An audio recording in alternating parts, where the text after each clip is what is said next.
As Johannesburg starts bustling on a Friday morning, President 𝗀𝗏𝗏 gets ready for a busy day. I always listen to what my customers are asking for. That's what I go and look for.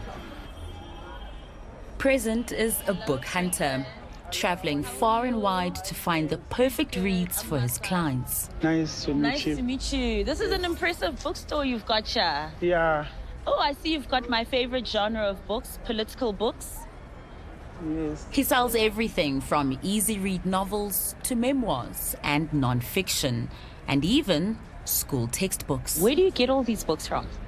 I do get them from different places. Some of the places I buy, some of the places I work. If they can't pay me, they pay me with the... So they pay you in books sometimes? Yes.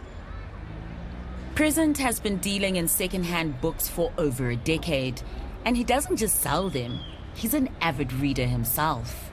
Which are your favorite books?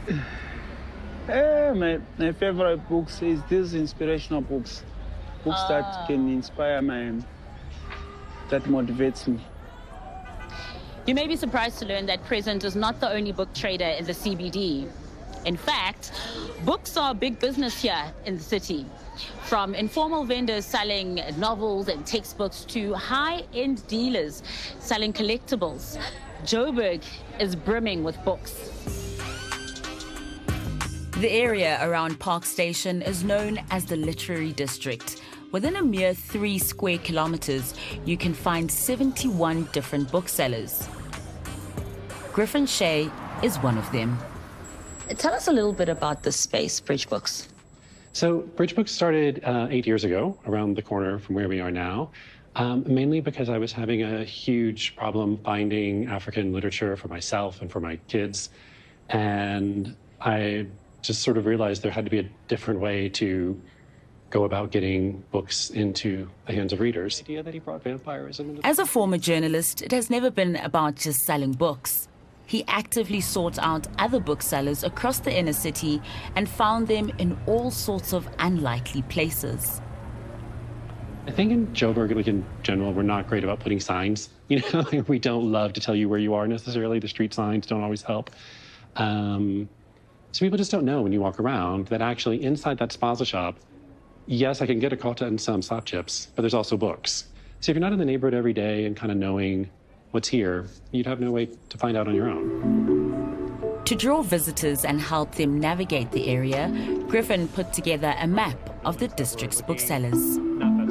Yeah. That's why we're trying to put at the maps to let people know that, are you looking for Nigerian spirituals? There's a shop specializing in that right there. Do you need a Bible in Venda? There's a shop where you can buy a Bible in Venda around the corner too. Anything that you can imagine, you can find within just a few blocks right here. And if it's a one-of-a-kind publication you're after, a good place to start is in the basement of the historic Rand Club. I've been dealing for 27 years, and I focus on very valuable books, actually. They're historical and they're very limited. So first editions, sometimes the books are hundreds of years old as well. Oh, wow. Signed by very famous people and so on. James Finley's Collectible Books is a world away from the sidewalk sellers just around the corner. What's the most expensive book you have here? Well, I've got this one in front of me, which is 150,000 Rand. 150,000 Rand? Exactly. I'm almost too scared to touch it. I know, and it's just paper, you know, so it's quite interesting. You know, the objective value is that it's just paper, you can light a fire with it, but the intrinsic value is a story we tell ourselves. Published in 1738, this book describing indigenous Cape flora is a rare remnant of that era. So what goes into the pricing? Is it the more rare it is, the older it is? That's a good question. So just because a book is old doesn't mean it's valuable. It's a subjective pricing. So I decide what I think it is. It's not a science, it's very much an art. With such a hefty price tag, I daren't even touch this book. But I can't pass up the opportunity to hold a little, somewhat cheaper bit of history. May I touch one of these first edition Charles Dickens books? Yes, with pleasure. Exciting. And the most expensive one. Thank you, James. There you go. And you see the binding is with 24-karat gold leaf. Ooh. So that's real gold on the edges. Way above my pay grade, so I'm going to give it back to you, James. Thank you, Masa. At least I got to touch it. Yes.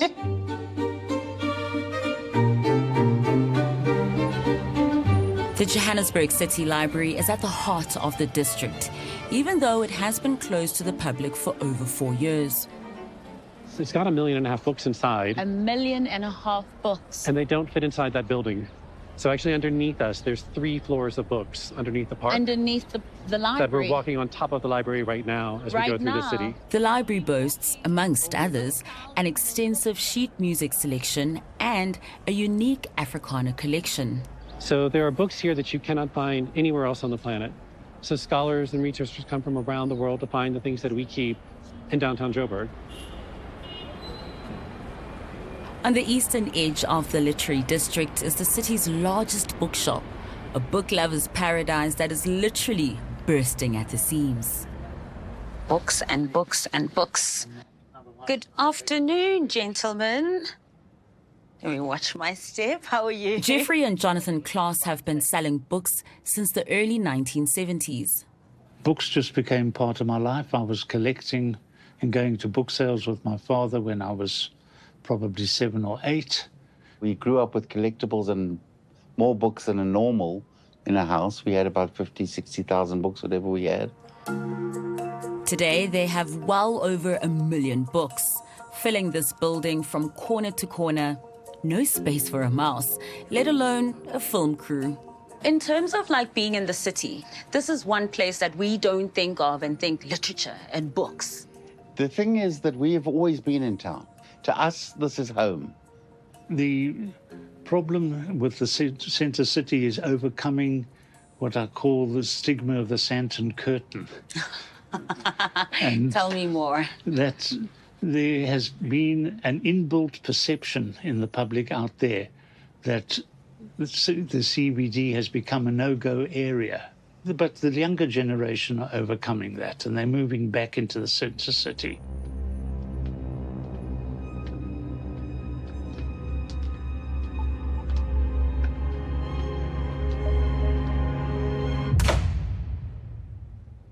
Running a business in Joburg CBD, it does come with its fair share of challenges. Just after our interview, the lights went off. So, cell phone light it is.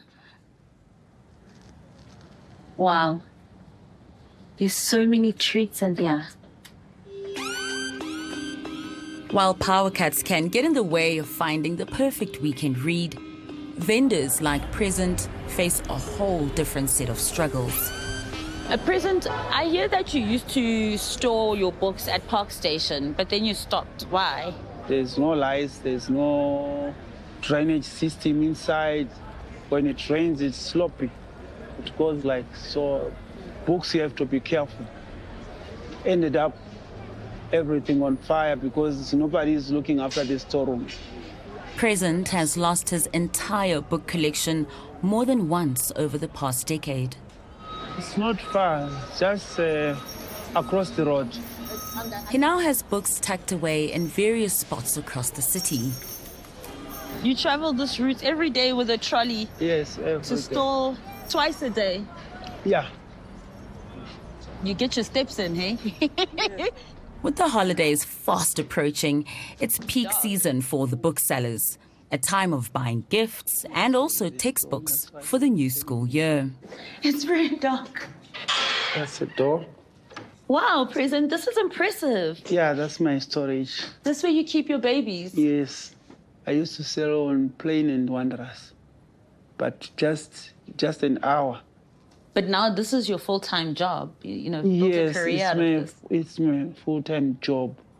There are other things that I'm crying that I also want to do, but I have to go stage by stage. But sometimes we want to run fast. We don't have patience. We are human beings. Yeah. No, it'll happen. It'll happen, Present. I can feel it.